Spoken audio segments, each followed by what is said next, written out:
We don't do OnlyFans. Well, maybe, but I won't. But I don't know. I can't speak for them. We don't do Only Toes. Well, you might do Only Toes. You do Only Toes. You got one that's a little on the. Maybe it's like that now. One. I don't know. Toefetish.com. Oh my God.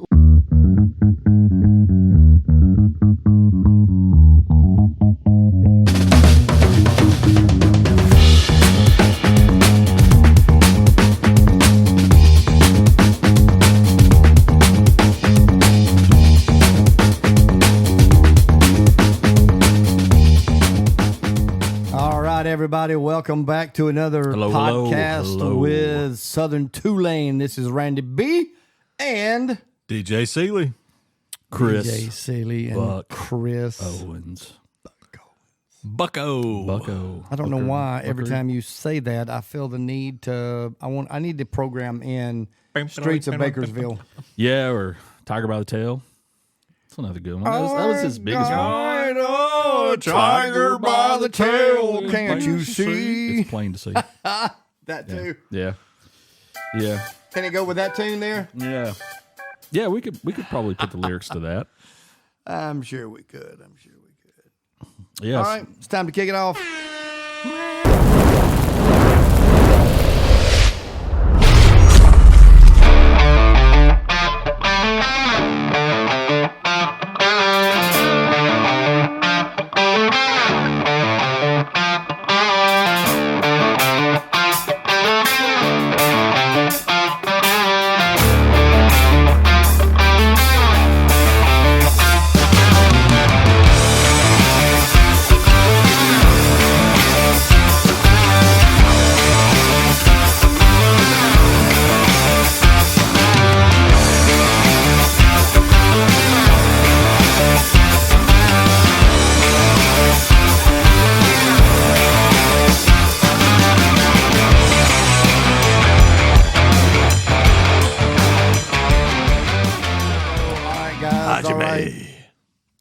I think, what have you been doing?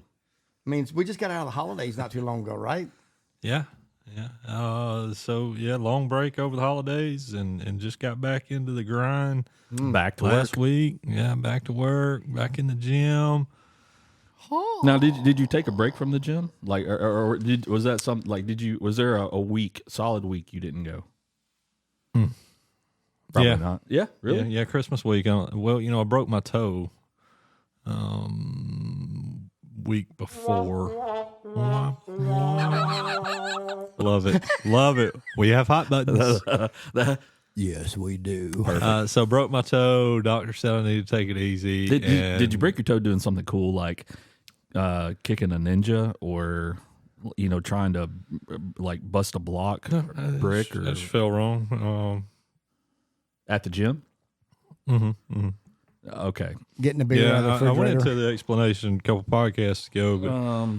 But, so when you get injured and it's something as small and fragile as a toe, you get injured at the gym. How do you react in that moment? You don't. Yeah, you just suck it up, and pretend like nothing happened. Yeah, no, that's nothing happened. We'll address this. I mean, let's face it, I'm like training to be a samurai warrior. Yeah, so. Or a sumo warrior. What kind which is of samurai warrior? Samurai, not a sumo. Is gonna move to the sidelines of the battlefield. Yeah. Excuse me while I address my toe issue. Right. Honestly, it just kind of popped on the mat, and I didn't give it another thought until I broke a toe. Turned blue a couple days later. I broke a toe wakeboarding once. My foot came out, slipped right out of the boot, slammed up against the board. Yeah. If you would have thought about it, we could have had the camera there.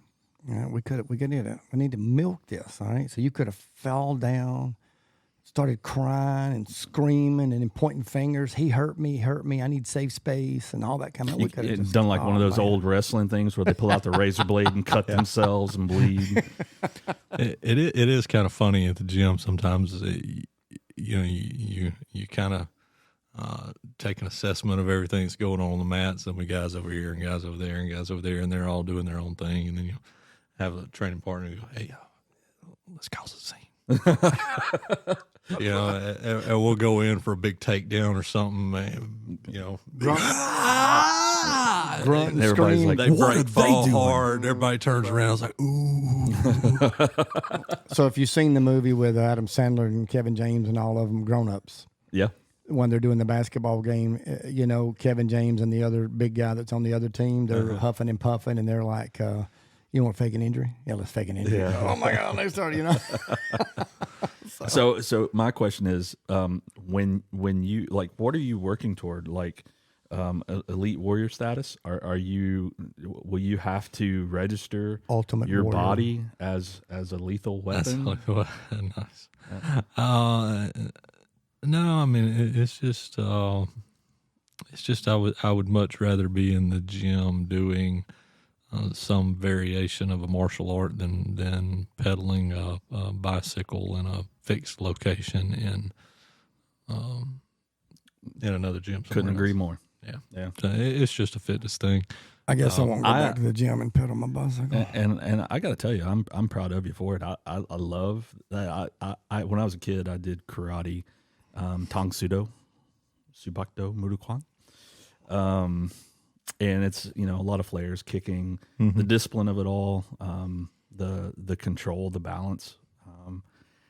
I commend you for it, because to try to pull something like this off, as old as you are.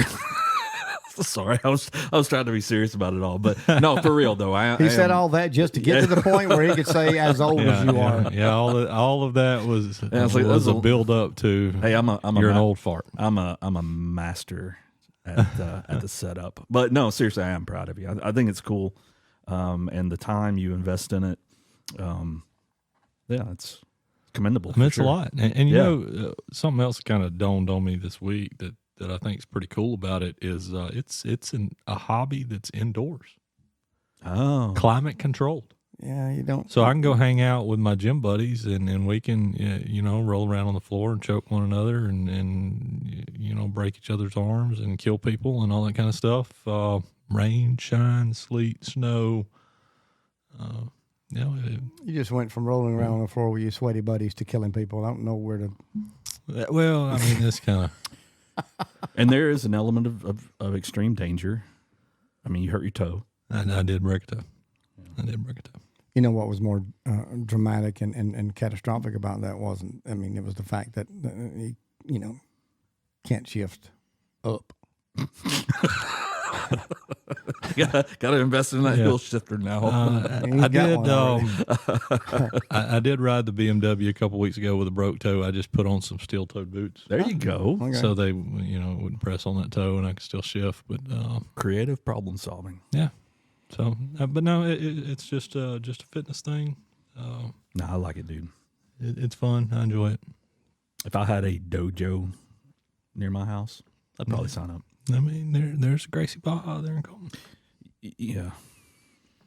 I just said that for the sake of saying it. Oh, okay. You really didn't want me to let you know that there was indeed. I'm a so gym close to you. look. I'm so out of shape right now. He just wanted to say the You're gonna be term. one of those guys. And I got to get in shape before I can get in shape. Yeah, that's right. And I'm so inflexible right now. If I tried a roundhouse kick, I'd pull 70 muscles. That's why I don't do that. Yeah. Well,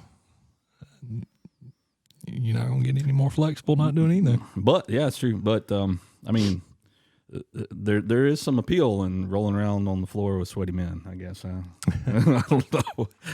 That's kind of stuck in my head there. I mean, you got to get past that. Yeah. I'm not gonna lie. This was my, what was it? I don't know, 7-8 months ago that I started jiu-jitsu, and you know, I'd been karateing and you know, years back, and done Aikido for a little while, judo for a little bit, and jiu-jitsu, it's up close and personal. Look, close quarters, right? Yeah. You just So then I have to ask the gotta get question. past that. You know, Take a tube of Mando with you. do you have you been teabagged? Unintentionally, right? Well, I mean, of course. Yeah. Well, as far Yeah. as he may know, I don't know, Right. the other guy we don't know. Right. I mean, no. I mean, trust me, your focus is not there, and then that's least of your worries. Your arm doesn't get broken from that. Truth. Or your big toe. Yeah, or your toe. So no, that's not. It is and I took some classes many years ago, just enough to know that to appreciate the sheer value of what that brought. Could bring. I should not. But could bring to one's life, especially if they adhered to the beliefs and the policies that those martial arts, are designed for. They're just similar to the military. It's designed for discipline. It's designed for life. But then should you ever need to act upon something, military, martial arts, whatever, you have the ability to do so. But there's so many other things it brings. One of the generals, and I don't follow him anymore, but I used to for years. He's not on social media much anymore. He's getting older. But one of the things he used to say was, people, kind of like I do, and you and I've talked about this in our businesses, how when we go into a job, we try to teach our guys to not see the job as a whole, but let's take a section here and a section here, and just don't see it big. Don't let it overwhelm us. And he was like, we get up and sometimes, especially kids, they let life overwhelm them. It's just so much. He said, when you get out of bed, make your bed. Mm-hmm. There's a period there. Mm-hmm. Don't think that I've got to go shower and brush my teeth and eat breakfast and get ready for school and all that stuff. That's overwhelming. Roll out of bed and make your bed, period. And then you move to the next step, whatever that is.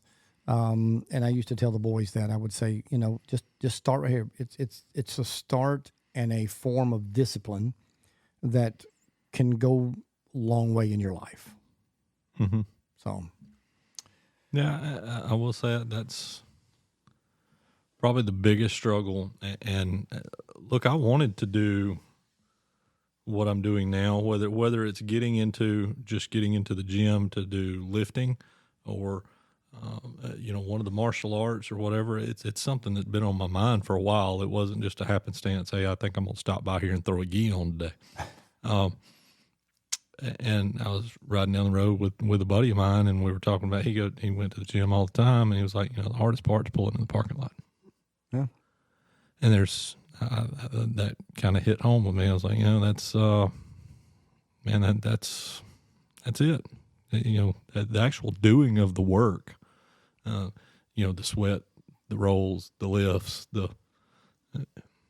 all that's easy once you get in there and you're amongst, friends, and, you're all participating, but the hard part's pulling in the parking lot. I would concur with that. I would say that applies to many aspects of life. Yeah. I love to fish, but getting everything ready, especially on cold days, getting everything ready, loading it up, making sure I've got all the cold gear, making sure that's the hard part. Getting there and fishing is not the hard part. Mm-hmm. Or riding a motorcycle, or doing what you're doing, or whatever may say. Is same thing with a job. Getting a job started. I tell the guys, to get a job started is an act of Congress. Mm-hmm. Once we get it started and get things rolling, it's easy peasy. Yeah. So yeah, I can see that. There's one of the gyms I work out at. There's three or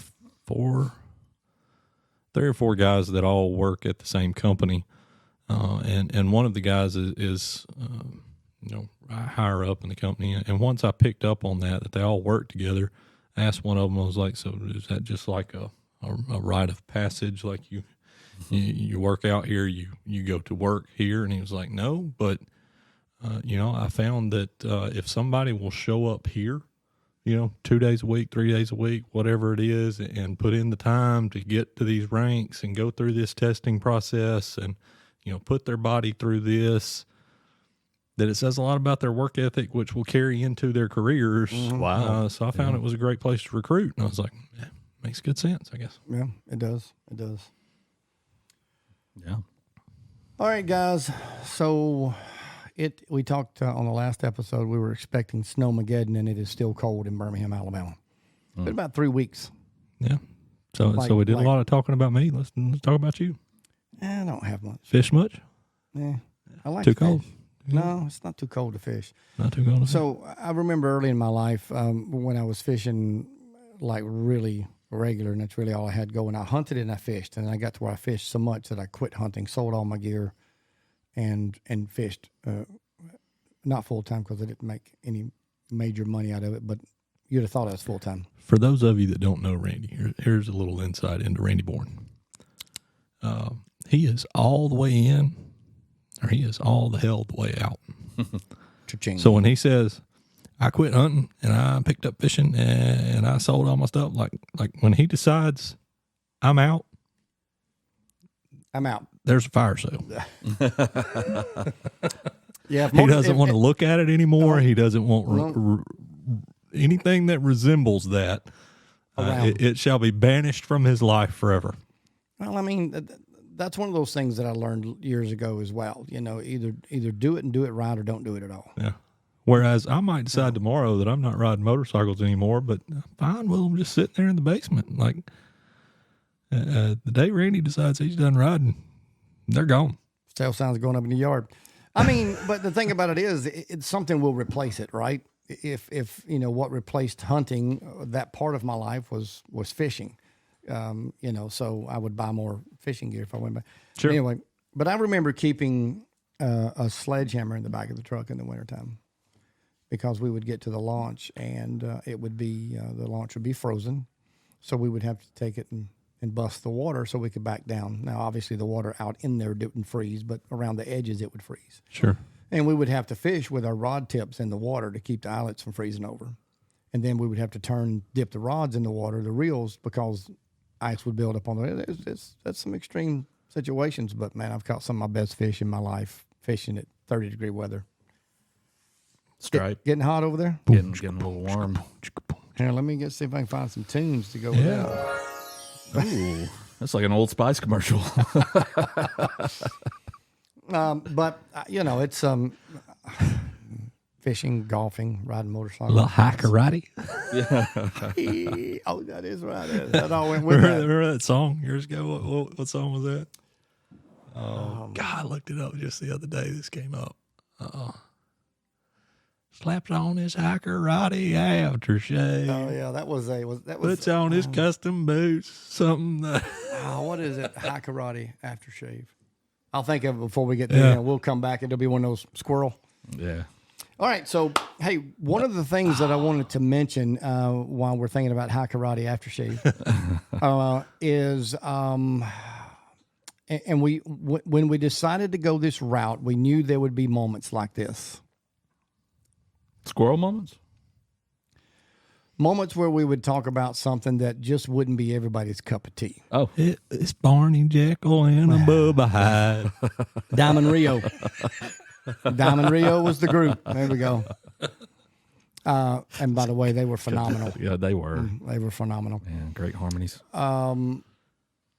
Let's talk about what's coming up 11 days from today. 11 days. All right. So let's talk about it. Back on the second Tuesday in November, set the precedent for what's coming up. Okay. Don't want to spend a lot of time. We're not going to throw out a bunch of opinions or a lot of, whatever. I guess we're just talking about what's facts, and facts is that Trump won the election by quite a bit. Some refer to it as a landslide. Landslide. Well, see, if you've been around as long as I have, you remember Ronald Reagan and Walter Mondale. That was a landslide. Yeah. This was a landslide, what modern generation knows is one, but when you only win your home state, that's a landslide. Yeah. But yes, compared to what was expected, what was it, 312 to 240 or something like that? I can't remember. That sounds about right. It was a pretty wide gap. But I will regurgitate here what I have heard common sense Democrats and Republicans across the board say since the election. And that is that the way things were going was not good. We needed a change. And what the options that were out there were, there was no change in the other option we had besides Trump. Because any and everything that she did with the whole change of going from Biden to Harris, so late, so quick, and trying to ramp that up to be the next best thing. Your black vote, your young vote, your Hispanic vote, your white vote. Everybody saw through all that, and they were like, "We can't keep going this direction. We've got to have a change." Mm-hmm. I'm not saying that everybody was pro-Trump. What they were pro is that we need a change. So we can't carry on the same thing. I think the general public is, for me, I know I can speak for myself. I know I can speak for a few of my friends. They're tired of being pandered to.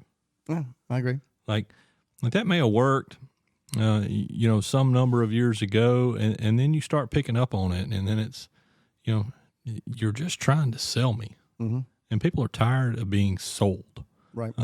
Tell me what you're going to do, and if it lines up with what I feel like needs to be done, then I'm on board. But quit telling me what you think I want to hear. Yeah, I agree. One of the things that pissed off lifelong politicians in 2016 through 20, when Trump was in office the first time, was that for the first time, and I don't know when, a politician or a person who was elected into a political position actually did what they said they were going to do. And that blew people's minds. But in doing so, man, he pissed off a lot of people because he wasn't part of the system. He didn't play the games with them. I remember in 2016, or 15 and 16, when he and Hillary were running, I remember like it was yesterday going, if I was looking for, from a Christian Judeo perspective, which is my world, no, he was not the first choice. But I felt like I made the best choice in the two options that I had. And I think we were the same thing this time. Are your extremists still out there on both sides of the world who say that, it's guns and ammo in the hills of the Carolinas, and that's what we need. We need to purge, and we need to, come again. Maybe. And then you've got the liberal and the woke culture side, the cancel culture side that, oh my God, whatever. I mean, the group in the middle of those two is what won this. Mm-hmm. The balanced, common sense thinking. Did you still have your hardcore Democrats that voted Democrat? Yeah. Your hardcore Republicans that voted Republican. But you had enough that said enough is enough that went across the aisle and punched the ticket. We're about to find out. 11 days. Well, you bring up a valid point, and I don't know that you were wanting to go down this road or not, but I think it was just this week, there's a court case going on in California where a man, now biological male, was sentenced to prison as he's getting into his sentencing and court dates, expresses that he identifies as a female. They send him to an all-female prison. 6 women or so, maybe it was 4, maybe it was 12. I don't know the exact number. You'll pick up on the highlights and change station. But a number of women end up pregnant and claim rape. But the laws in that state or jurisdiction or whatever express that rape can only happen between a man and a woman. Wow. Yeah. So he's protected all the way around. Yeah. And there'll be no. I'm sure there'll be something. Lord willing, there'll be something. Well, at some point in time, but I think people are just tired of this idiocracy, and want somebody to make a stand for it. Yeah. I agree. I think we have entered into a society that is it's kind of like I don't know if you guys remember James Gregory, the comedian. He was funny as he could be, but he used to have this bit that he did back in the 90s that was called Pass a Law. What do you think? Oh, yeah. Yeah. Sorry, that was another one of his bits that he did. It was. Yeah. The guy ordering off the menu at KFC. And he was looking up. Yeah. He was looking up at the menu. I remember that now. He's ordering a bucket of chicken. It's not that complicated. But he was all about, hey, let's pass a law for this and pass a law for that. Can you pass a law? This is one of his parts. Can you pass a law to have a curfew law to have my kid home by 11? And he was talking about, in my day, my dad said be home at 11. If it wasn't, I got my ass tore up, and that's how I knew to be home at 11. Yeah. Or I feared what would happen, and I came home when my parents said, come on. But I saw something even just the other day that was funny about, I wish I could remember it all because it would fit right here so well. But basically it was, the parents feared the children, and the parents fear the board, and the board fears the politicians, and everybody fears everybody, but the kids are the only ones that ain't scared of nobody. Mm. And they're the ones that run the show. Yeah. For the most part. And it's crazy where we have arrived in society today, and the things that we call normal that used to be not normal. And I get it. 30 years ago, things had advanced from 30 years before that were better. But there were also some things that were not. And here we are, down the road, and there's been some things that are better, but there are a lot of things that are not. So it's just kind of crazy where our society is. And if you believe in, again, back to the whole, biblical concept of Christianity, and this thing's not lasting forever. This is not going to sit here forever. There is going to come an end to it, whether you believe in the return of Christ or, of an explosion in the end. It can't last. War is going to happen. Countries against it. There's going to be it's going to end. I can't imagine when that is. And I fear for my children, grandchildren, and lineages on down the line to however long it takes to get to that point. But we are in a very bad situation, and we can only hope that, the new administration coming in can help sustain us just a little longer, because the inevitability is he can't be in there forever. Mm-hmm. No one can, so it's only short-lived. It's a matter of what happens after that. Mm-hmm. So we the people. I was having a conversation with someone about this yesterday. I think one of the things that could solve a lot of our problems is term limits in Congress and the Senate. I would dare say that wouldn't solve a little bit of our problems. It could potentially solve massive problems with the lifelong politicians. I mean, and Biden is a prime example. Many of them are not Republican and Democrat, but oh my God. I mean, 50 years he's been doing this, and what's he done? I mean, what's the San Francisco senator? Yes. That's got all the homeless people living on their streets, and sanctuary city and all that kind of stuff. And how these people keep getting elected, and I have no idea. Yeah. I mean, think about if we had new eyes on serious problems like healthcare, and the origin of the conversation I was having was about health insurance and how the system is so broken.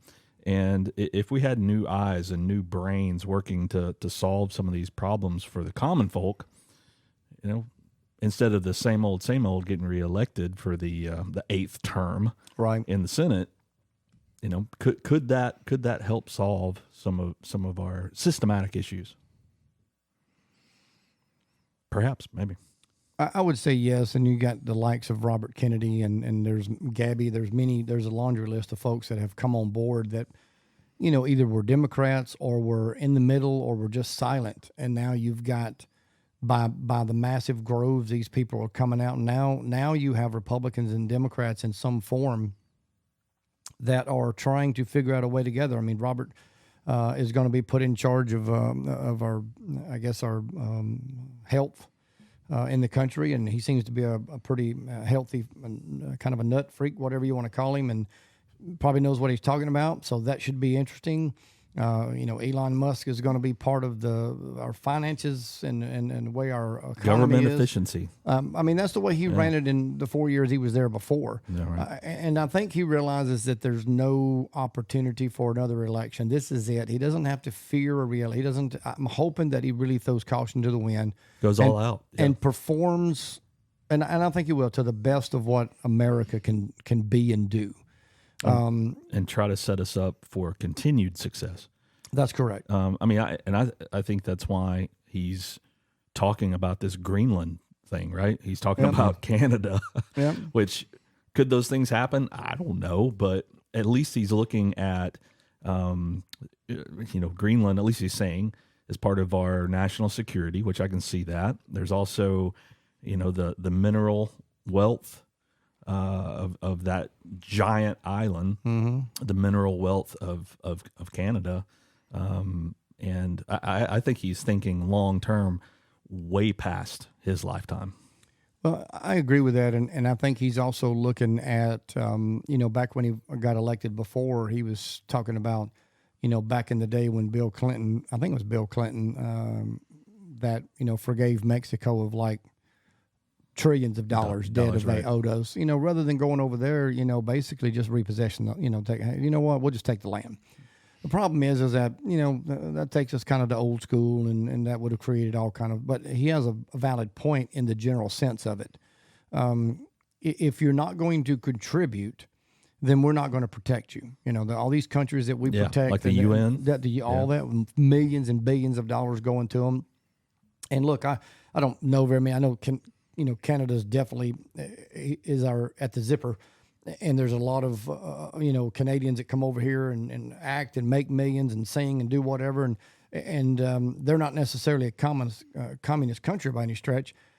But, and I don't know what the answer to that is. That's kind of all new on the board.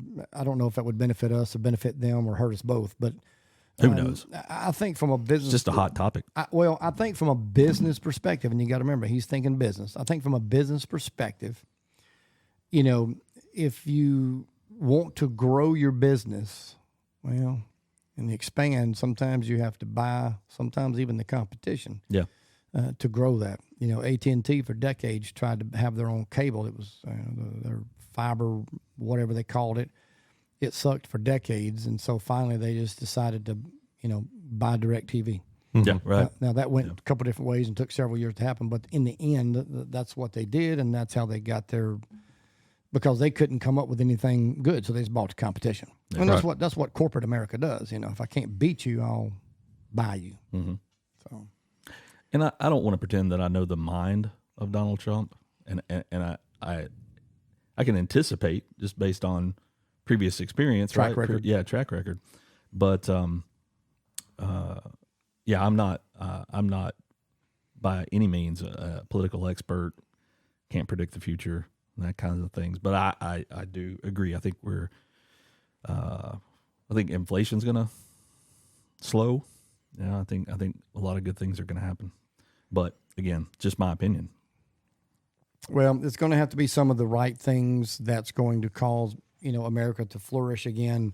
We were on the right track financially. If he would have got back in office and we would have continued another 4 years of that, I think that we would have been kind. But we would have been good. But the whole culture of transgender and how that was unfolding right about that same time, COVID, it just wasn't in the cards at that time for whatever reason, maybe God's plan.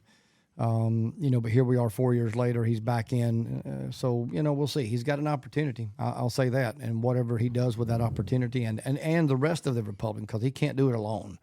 I mean, there are some executive choices and decisions and laws that he can pass, but, many of the things that need to be changed in this country need full backing of, Congress to put it into permanent writing. Yeah. To make this thing last. I think there's I've told people before in my business, I'll go through periods of time with customers, right? And those customers are generally there for a season. And then at some point in time, the new bright, shiny contractor comes along and they see appeal in that. Or they think that contractor is going to do something different or whatever. And they hire that contractor. And then, maybe after a period of time, they come back. Right. They say, well, we were kind of upset with you about this and about that, but, once we experienced somebody else, then we grew an appreciation for the other things that you did. And Right. I think that what we're coming out of, I would like to think was that moment in time. That was it. Okay. Trump comes in and makes a big splash, and,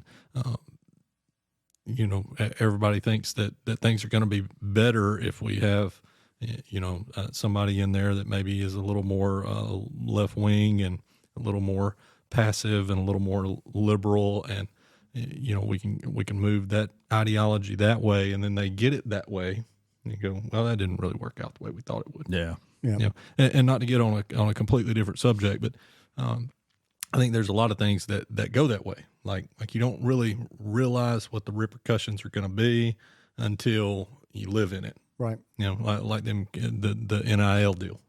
And we can circle back to this another time, but I think it was the same way. Like they throw it out there and say, okay, this is what we're going to do. And now we're scrambling a couple of years later going, man, the mess we have created. How are we going to fix this? Created a monster. Yeah. It and now looks they got to good try on the and surface. Right. And then after, it's unfolded and everything, it's the same. Yeah, it sounds good to let people be who they want to be and identify however they want to identify, and it's their life. And y'all don't take us the wrong way, or certainly, I want to speak for these guys. Don't take me the wrong way. We're in the biker community. Mm-hmm. If there has ever been a more open-minded community of people that band together, let me know. Yeah, I agree. I agree. That's the biker lifestyle, right? It's everybody has a certain degree of free spirit to them to get on a motorcycle to begin with. Mm-hmm. Sure. And so there's, we go places and hang out with people that are from all walks. every every ideology, every you name it, and we all get along. But we're in it. That's what we see from the outside looking in. People who are not part of the biker community, they see us as thugs and hooligans, and we all carry guns in our saddlebags, and maybe, which I do. But well, I think so. I'm not saying that I'm a hater of anybody or anything or whatever, but man, when you start opening that door. The whole inch and then takes a mile or whatever comes into play. And I think if you go back to the beginning of 21, after Biden was inaugurated, if the economy would have stayed in the direction it was going, and they would have been able to pander or cater to the liberal Hollywood and musicians and all these people that were pushing agendas, if the economy would have stayed good, they would have been successful. Mm-hmm. Here's the problem with that, is the agenda that they're pushing is a creative agenda that causes a burden on the economy, providing free stuff, giving away this, government handouts, more government groups, more government employees, more government grows, people shrink. That doesn't cause so their whole thinking that the economy's gotten pretty good during Trump years, everything. Now let's get the liberal push agenda that we want, and then we'll have a perfect setup.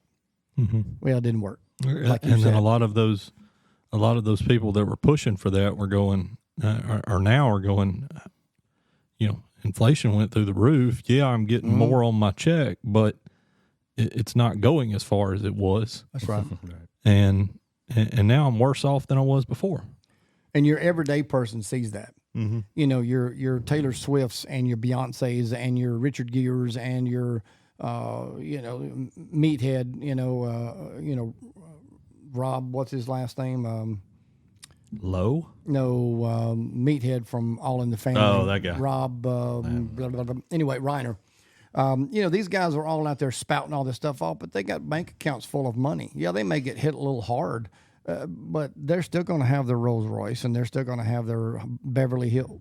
Well, that's assuming it didn't burn down, but they're going to have all their stuff, private jets, and they don't care. Mm-hmm. They don't care about the lady over here that lives in the trailer park a mile from me that barely gets by, who has their belief but is struggling. Mm-hmm. And so they could try to convince these people, and it's like Richard Gervais says at the one of the Golden Globes a couple 3 years ago. Don't you people? You can't lecture America on politics and what's right and wrong. You people live in a world that's fake. Mm-hmm. He was really hard on them, and I don't know if you guys have seen bits and clips from that, but you need to go back and look at it. The Golden Globes with Richard Gervais. I mean, he wore them out. He said you sat in your high rights and you with your associated them with all the, the bad people that's been arrested and for whatever things going on, and basically said that. So here's what I say, summing up kind of the politic part of this, is that quit listening to the musicians, quit listening to the actors. That should let them act. I've said for years, if Bruce Springsteen would just shut his mouth and just sing, I could listen to him. All right. If the actors would do that, and I both sides of the aisle, you rarely see a conservative Republican actor marching and doing all the stupid stuff that you see the liberals doing. And if they did, they wouldn't get the airtime. And they wouldn't. Just go do what you're supposed to do and let America decide for themselves without you pushing an agenda. That to me, that's the bottom line of that. But because we had them pushing an agenda, here we are 4 years later. Mm-hmm. So we'll see. It won't take long. It's going to take a little while to unravel some of this, but there'll be other countries.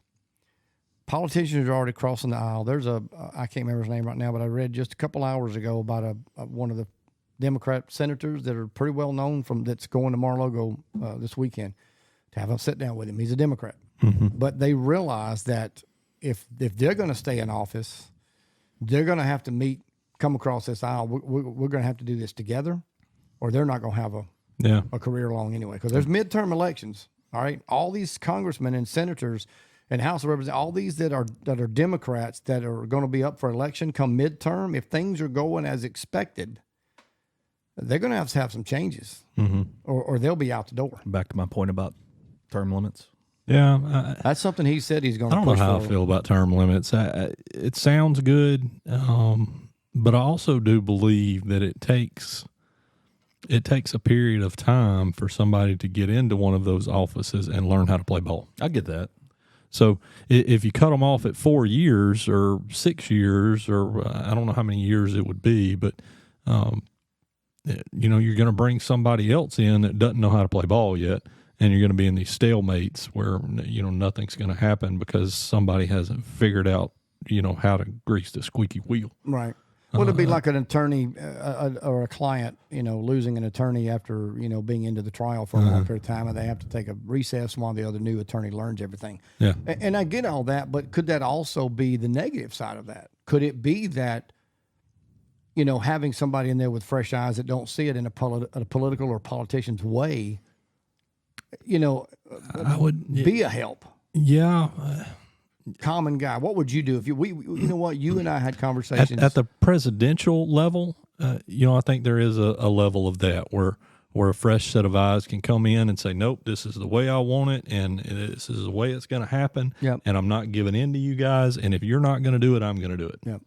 Because they kind of got the power to do that. Sure, to some degree. But I think at lower levels, it's the fact that we have to say or make statements like learn the game or how to play ball in Washington D.C. that just kind of that's the problem. Well, yeah, but I do, but there is a point to that. Is that you don't. I mean, look at AOC when she first walked in.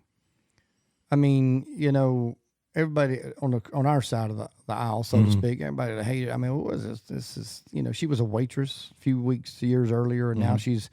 But today, like, she ain't the same person. She's learned. She's gravitated. Yeah. She's merged in the lanes. Now she's going, so she's only making noise when it's right, when she feels like, not just every time she opens her mouth. Sure. And she's, saying stupid stuff. Stupid stuff. That's right. So, and if it takes you 2 years to get your feet wet and learn the game, you've got 2 more years to apply it, then get reelected, or I I get just your think you point. need to give that I get your some point. consideration that there's going to be a period of time. I mean, Alabama put in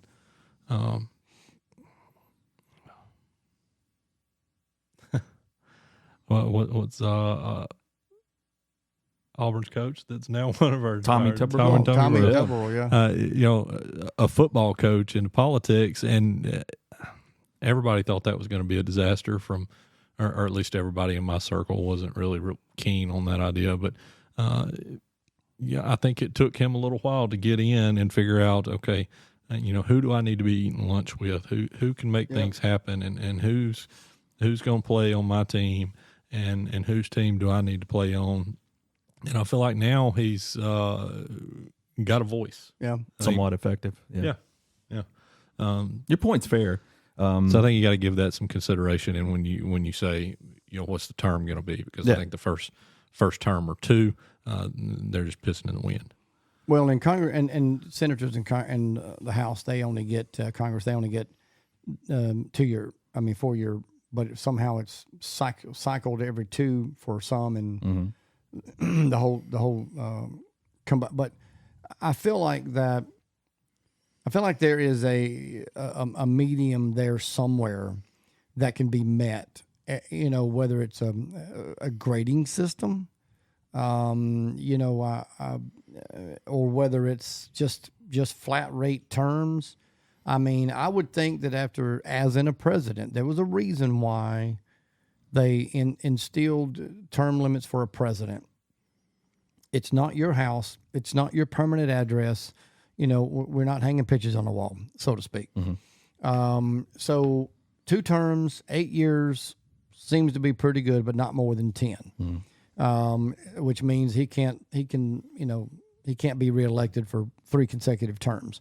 Now, you want to get into this conspiracy theorist, Donald Trump could run again for 2 years and then resign, and then whoever's vice president would take over. But my point is that squirrel. There is there has to be an answer to the madness somehow, because somebody like Schumer and even Republican from Kentucky, Howell Heflin. If you remember Howell Heflin from Alabama, my God, he talked like down south here, boys and girls. I mean, but just those people should not be there for 50 years. They just shouldn't. But especially if we're still having problems. Now, if things are rolling smoothly, America's prospering, military is good, and life is good, and everybody's happy, you know what? Vote them all back in over and over and over and over and over and over again. Who cares? But it's never that way. So there has to be some changes somewhere. Yeah. Somebody's got to figure that out.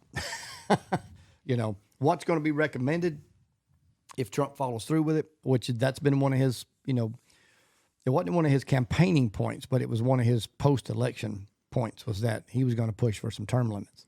I do think you have to give more than 4 years. I don't think that's enough. 12 years? I don't know. There's got to be something there that you can say that, there has to be at least one term break in there somewhere to allow for somebody else to come in and you to go out and see things from the outside in or something. Here's an idea. What if you measure their net worth? And once their net worth multiplies by a certain number, it's time for them to leave office. Yeah. That's fair.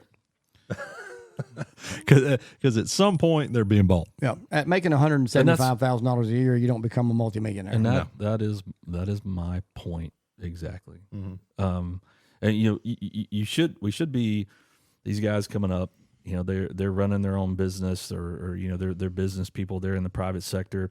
Hey, I might be able to contribute. They run for office. They get elected. They spend a little bit of time there, and correct me if I'm wrong. I'm not a political science student by any means, but I thought the original, somewhere I've read this or heard this, that the original idea was to go serve your time and go back to civilian life. Pretty much so. So I don't know where we got away from that. Let me tell you where they got. This is where they got away from it. We're sitting here at this podcast, and we're just doing it for fun because we enjoy it. Yeah. But if tomorrow the bottom fell out and it took off and we started making a lot of money, guess what? I'd be a permanent sitting at this table making podcasts about every day. Yeah. You know, and finding the fun in something that because I'm making money at it. Yeah. And I think that's what happened. They realized that it came with fame and fortune and money. Notoriety. Yeah. Yep. That's it. But Laptops and snorting cocaine and getting money from Ukraine. yeah. And if and back to your point, if they were actually doing their jobs 310, 320 days a year like the rest of us, and putting in the time, they would pick up on it a whole lot quicker, be able to get stuff done a whole lot easier. Might be less infighting across the aisle. Who knows? I don't know. It's just, It's odd how that so goes America in your I'm trying to think of how to word this or what the right words are to say, but basically you've got your large cities like San Francisco and LA and Chicago and New York and others, Seattle. that run their states, and they continue to elect the same people over and over and over again, even though they're having massive issues, massive homeless issues, massive illegal, alien issues, all kinds of stuff. California is so bad right now with finances and where all they're at. It is unbelievable how them people continue to vote the Democrats in charge out there. It blows my mind. If Mama K run Alabama like that, she would be out the next election. I just don't, and I'm not saying that she's smarter. I think she needs to be out. Well, that's, I mean, we got our own problems around here, but we do. One thing that gets to me is the amount of coverage that things that don't matter get. That's called distraction. Yeah, all the distractions, but the things that do matter are just ignored. Like when you hear people talk about the number of teachers in public classrooms that are not certified teachers. Yeah. How is that not in the news? Yeah. And it's not a small thing. No, it's a big thing. It's a big thing. And most people they don't know it. Maybe they don't have kids in the schools or they don't have kids in that school, so it's not important to them. It doesn't affect the right people. But when you look at a trend, there you go. For when you look at a trend for a state or demographic or on a larger scale, what's that going to do? Mm-hmm. What's that going to do to an economy when you got kids coming through a school that, by and large, at the end of their high school days, are probably unemployable? Sure. And nobody's, what is the fastest way? So I would say we need a committee together that needs to be resolved now. Put Elon on it yesterday. I agree with that, and I think there's two points that I'll make here. And there's one is that I think the Department of Education needs to be eliminated. Mm-hmm. If you've ever been to Washington, if you've ever walked around up there, you'll see pictures, and you can go online and find this too. But you'll go online and you can find currently where the Department of Education sits, the buildings. Back before 78, 79, somewhere along in there, that was just all property up there. So fast forward a few, and now it's just a money-hungry pig slop up there that's just absorbent, and nothing has gotten better than it was supposed to. Even George Bush came up with the whole "No Child Left Behind" thing. Right. That was one of the worst things that could have ever happened. Yeah. But here's one of the things I would say about what you was talking about, DJ. If we produce a massive amount of illiterate children to become adults, which we do. Okay. They become more and more impressionable, dependent. Yep. Mm-hmm. Upon somebody to lead them. Yep. Those of you see me stick my fingers up my nose. Lead them around because they're too incompetent to do it themselves. The government becomes their hero. Mm-hmm. They vote them in because they're going to give them free money, free stuff, free this, that, and the other. Right. And then you've turned into a socialistic society. That, my friends, is what the Democrats have been on their agenda and been pushing for the last few years. But I think it's another one of those unintended consequences. I don't. Yeah, I agree. Well, and to a degree. Yeah, I to don't some know degree, could we have controlled it? Maybe, but I don't think we realize. I don't think we realize the impact that the current situation is going to have 10 years, 20 years from now, 30 years from now, if a change isn't made. Yeah. No, you're right. The amount of burden that Long term are going to put on society is immeasurable at this point. Yeah, you're right. It's a very good point. Go ahead. No, go ahead. I was going to say, talking about the distractions and that shiny thing over there, and I'm waiting to hear what we missed when I've been wondering this. The drone thing, that was huge, right? And then it just up in New England, New Jersey, New York, and then it all of a sudden disappeared. What did we miss while the news, the mainstream media, was covering all the drone stuff that turned out to be nothing? That's the kind of stuff they throw out there to put us in a tizzy, to scare us. If your three bigs are bathing in a particular subject, you better know something's going on somewhere. Yeah. That they're not covering, and it's on purpose. I promise you that. ABC, NBC, CBS is somewhere milking something or bathing in something, a topic. You better know that's not what's the issue is. It's somewhere behind the scenes or on the other side of the world that's going on. That's what the big issue is. My intention wasn't to steer us into conspiracy theory world, but anyway, that's just something I've been thinking about lately, because drones was the biggest thing for 2 weeks, and then we haven't heard anything about it for at least 2-3. But Randy can probably speak more intelligently about this than I can, but you go back a couple of decades ago when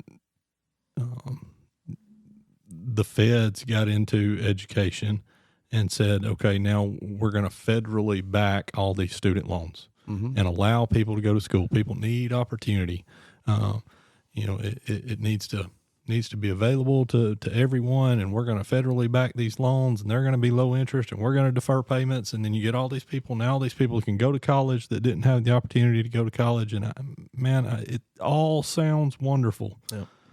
Until you fast forward a couple of decades, and now there's this huge age gap in the skilled trades, and you got a flooded market of people with college educations that can't find jobs that are substantial enough to cover their debts. And now we're pushing for we're gonna just wash all these debts, which again sounds great and wonderful to the person that's got the debts, but then the guy like me that paid their way through school are going, you gonna reimburse me, or I'm paying my daughter's way through school. Yeah, like. When I've got to sit down with myself and have a conversation that goes, should I take out student loans for her to go to school so that they can just get wiped clean, or do I just write the check? Because I know they're not going to give me a check back. That's right. You just don't understand what those consequences are going to be. And as a guy that runs a contracting firm and that has to hire, skilled tradesmen, I'm telling you, finding people is the hardest part of my job. I think Randy would agree. Yeah. I could grow my business, a number of times over if I could find the employees to do the work. Sure. And that's the struggle. But I feel like it was created 20 years ago. Oh yeah, of course. And now there's this, this push to bring the trades back, and there's funding coming down for, skilled trades back in the classrooms at the high school level and all that. And, all that's great and wonderful. I still don't think it's getting what it deserves. I think certainly when I was in school, it was kind of, the teachers decided, you're probably going to struggle later in life, so you need to go to welding school. And that's not the case. Right. I need plumbers, and you still need to be able to read a tape measure, do basic math, and It's not for the dummy. If you saw the technology in some of this heating and air conditioning, water heating equipment, and boilers, chillers, and all that kind of stuff, and I can go on and on and on. You got to have some wit about you. Yeah. So anyway, that was my soapbox. I'm off now. Next. No, but I mean, it's the it really is the whole it's kind of like the housing market that Bill Clinton did when he was in office. What the economy was doing good, and if everybody in America should own a home. So, you know what, we're going to create, utilize Freddie Mac and Fannie Mae, and we're going to make sure everybody gets home. And then you fast forward 20 years and then we have a housing crunch and the economy collapse, and it catches up with you. It's the same thing if you live off your credit cards. Eventually, that's going to catch up with you, and you're going to have to owe them at some point, or you're going to owe more interest than you can afford, or whatever the scenario may be. So yes, you're right. It's the sins of our fathers, so to speak, who thought they were doing something right. And I'm not saying that some of it probably wasn't legit, because sometimes I've made business decisions thinking that this is a good idea. A few days later, or a few weeks later, or a few months later, I'm like, that bit me in the ass. Yeah, I got an education, plenty of education in that myself. Yeah. So I know it happens, but it can't just continue to happen, or I'd be out of business. Mm-hmm. But the government can just keep on making mistakes and keep on screwing up, and they just get to keep staying in business. Yeah, and they never own to it and say, My bad. that was a terrible idea. Yeah, my bad. We did wrong there. Let us make this right. No, here are the things that we did good. Yeah. Yeah, there were some shortcomings, but the good stuff. Mm-hmm. We're going to focus on this 5% good and not worry about the 95% bad. Yeah. Mm-hmm. It's a crazy world. I remember as a kid growing up, my dad's dad, I called him Pawpaw, and he owned many acres. He was a farmer. And I remember, he had folks that come and picked for him, and I remember as a kid we'd get out there with them and pick, and they were the nicest folks. And he took his bushels and his truckloads of watermelons and whatever he had together, and it just seemed like things were working as they were supposed to. Was it perfect? No. He took his product down to the farmer's market down in Birmingham. He sold everything. He brought the money back to his home. He put it up, and that's how he fed his family, and that's how they paid the bills. And this was a cycle that went on all of his life and my dad's life, and as far as when they were at home, and we've moved from that to our world today where we pay farmers to not farm. And we, are a technologically advanced society to the point to where we're no good for anybody, because, to your point, we can't fix a plumbing pipe. We can't, even my boys and your boys are probably no different. Well, I'll tell you, I'll give you a prime example. I love my boys to death. Tanner's truck starts making a squeaking noise. He pulls in the driveway. I knew exactly what it was. I said, your CV joint or your ball joint is dry, and it's got to be replaced. But he had no idea. What's going on here? It sounds horrible. I need a new truck, or something along those lines. I need a new Tundra. Yeah, it's broken. I was like, well, you got to have the ball joints fixed. So send it down, and $1,800 later, and he's got a new front end, so to speak. But And I feel horrible, but we spent all of our life doing football and baseball and basketball and sports and traveling, doing all that. And there was no time to get out in the driveway and fix cars and do mechanic work and teach them how to tinker. Maybe that's an excuse. I don't know, but that's just the way it was. But I felt bad because I can do it. They've asked me many times, how do you know all this stuff, Dad? How do you know all this stuff? Because if I wanted something done, son, I couldn't afford to pay anybody. So I had to do it myself. If I wanted transmission replaced in my truck, guess what? I got out, put it on blocks, dropped that transmission, went to the junkyard, and bought another one. How did Tanner pay for it? Well, Tanner didn't pay for it. I say $1,800 later. I didn't say who paid for it. I got you. Here's what I think needs to happen. The purge. And I'll elaborate on this some. I think news outlets need to receive their funding. Are you recording this? Need to receive their funding based on subscriptions from the people that appreciate the product that they put out. Wow. and that they should not be able to receive money from advertising. Because I believe that a Fox News, we'll pick on them, okay? Fox News knows who is watching their news station. Sure. Of course. And advertisers that want to market to that demographic pay them tremendous amounts of money To say we don't like the liberals to say we don't like the or liberals whatever. because their Fox News is pandering to the people that align with that, right? Right. So the news outlets are going to give a certain demographic what they think that demographic wants to hear. Correct. Okay. I had I used to teach at a trade school.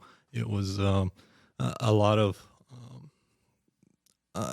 underprivileged people coming through there. And I can remember clear as day. I mean, it was when Trump's first election during the Republican primary.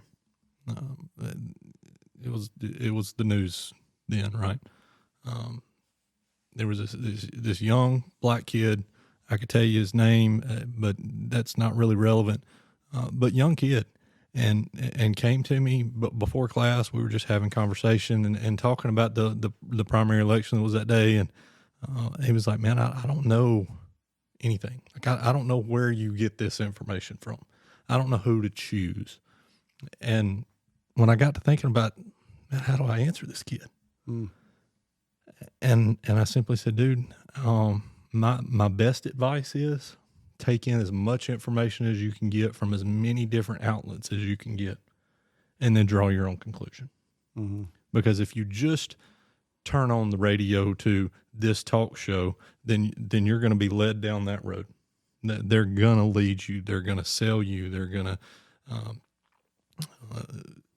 they're going to disciple you into I was their. about to say church you into it, but that's Right. exactly And if you change the station to this other news outlet, then you're going to get completely different, and you're going to be discipled to their way of thinking. right. I have a tendency to bounce around. Like I want to see what the headline is here, and the headline is here, and the headline is here. Yeah, I'm and the same kind of way. the old adage, it's like the truth is probably somewhere in the midst of all of that. But I think that's, and look, there's been plenty of coverage about this. What, did Twitter control the election, and what role does Meta have in it, and Facebook have in it, and all this kind of stuff. But I really think there needs to be some governance there that says, you know what, if you're going to give news to the United States populace, Mm-hmm.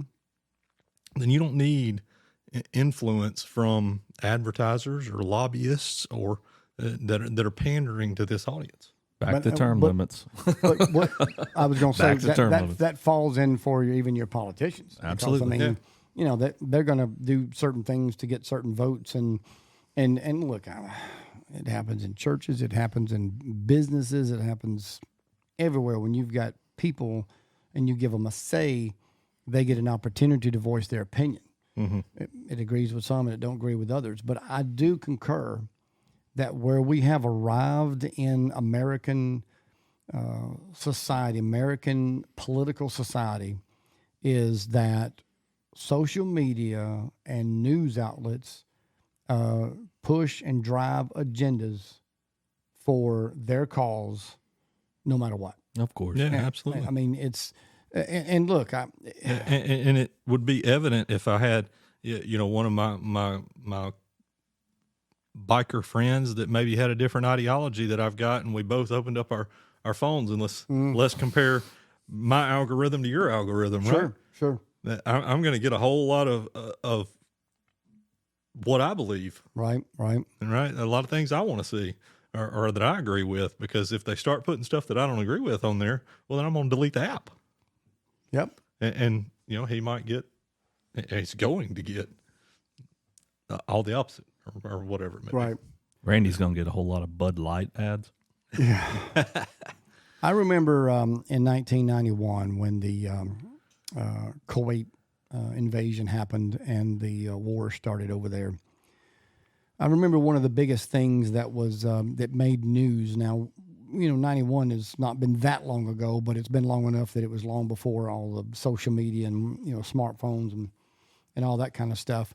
But news outlets and cable outlets and things of that nature were going on. CNN was happening, ESPN was happening, and things of that nature. So you had cable news and regular news.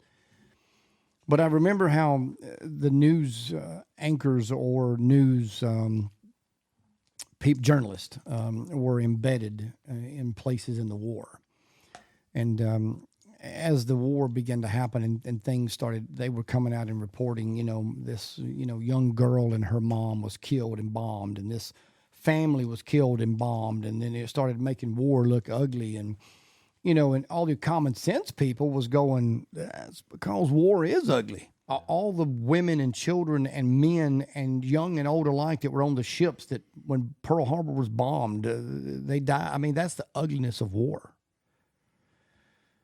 My point in saying all that is that, you fast forward to where we are at today, and, you can't sneeze without somebody handing you a tissue. Mm. Everybody's walking on eggshells except for, your liberal council woke culture who are not listening to anybody but just screaming in everybody else's ears. We've got to get back to a place, and you said it earlier, and we've all said it in some fashion over the last few years, but we've got to get back to where we listen to each other. Now, I don't agree with everything you do, and you don't agree with everything I do, and I dang sure don't agree with everything a liberal, but I promise you I've got some liberal friends, and we can play golf together. Mm. We can fish together. I don't care. We've got to get back to a place to where we communicate. Mm-hmm. Why can't I just work and do for my family, and you, whomever you are out there, go work and do for your family? Why do you feel the need to push your agenda onto my lap? That's kind of where we're at, and that's what's gotten us to where we're at, because that side of the house is not happy just being whom they are. They need to be who they are, and they need you to like who they are. Mm-hmm. That's the satisfaction, and that makes them feel somewhat. And I'm not going to give them that. So yeah, that's 1 hour and 17 minutes of some politics there. I don't think we mentioned motorcycles at all. Mm-mm. But no, it did. That's okay. Well, the inauguration is coming up. I pray. If you don't pray and you just do some sort of a motion, or I don't know, whatever you do, good vibes, meditate, whatever, I don't care. But do it. That America will find its way back to some sort of sense of its place in the world. Again, as a Judeo-Christian, I believe that the end is near and it's inevitable. But until then, it would be nice that my children and my grandchildren got to grow up in a place they didn't have to be afraid economically, politically, or legally, that they could just work, raise a family, and be happy. Yeah, and so it took me a second to choose my words carefully here. So where we go from here, it affects all of us, unless you're one of those planning on getting out of Dodge. Right. So it's in our best interest to learn to communicate. To be honest, the things that you just said, because wherever we go from here, it affects all of us. Sure. Mm-hmm. Yeah, I talked about it earlier. I do feel like there's a large amount of our population that is too far removed from the original vision of opportunity that the United States held. Definitely. I hate to stay on my jiu-jitsu talk, but we had a seminar a couple of weeks ago. There was one of our professors, which professor is higher ranking. She's a girl from Brazil. She was brought into a school in Brazil through what they coined a social program, meaning in Brazil maybe she didn't have a great family life, or whatever the case may have been that got her into this outreach program. They bring her in and they teach her jujitsu. Okay. I don't know what all they provided for her. I don't know if it was room and board and school or whatever, but they educated her and taught her jujitsu, and she stayed in that program, and she's a excellent practitioner. But then they brought her to the United States, and she's a professor here, works with the kids, does a great job. And they're telling this story about where she came from and how she got to Pelham, Alabama. And I mean, she's emotional. She's excited to be here. Like, you could tell it was just what it meant to her to go from where she was at to now. Like, she probably doesn't have what we have sitting here at this table, but is so grateful for what she does have because it's so far from what she was destined to in that situation. Right. And I think that's a lot of the problem that we've got now is people don't like they've got so much that they just take for granted, and they have no appreciation for how it got there, who provided it for them, or the people that died to get it there. And, they just want more. Sure. Like, I feel like they need to back up and go spend a few minutes somewhere else that's really desolate and destitute and experience that and gain some appreciation for what they got. And maybe they get off everybody else's ass.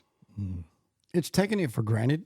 Mm-hmm. We used to say it in the church world that, that we were gospel hardened because it was a ritual for us to go to church on Sunday morning, Sunday night, Wednesday night, Friday night youth program, or whatever it was. And it got to where it didn't mean anything anymore. Mm-hmm. Then you'd get somebody who had never been in church, never been saved, coming off the street, get saved, the family come in, and they were excited. And so they just couldn't quite understand why everybody else wasn't excited. And that's it. It became a rut, became a ritual. Yeah. And I will say that for probably, decades, I mean, America's not that old, but, I would say, for decades, you're talking, America stayed pretty status quo.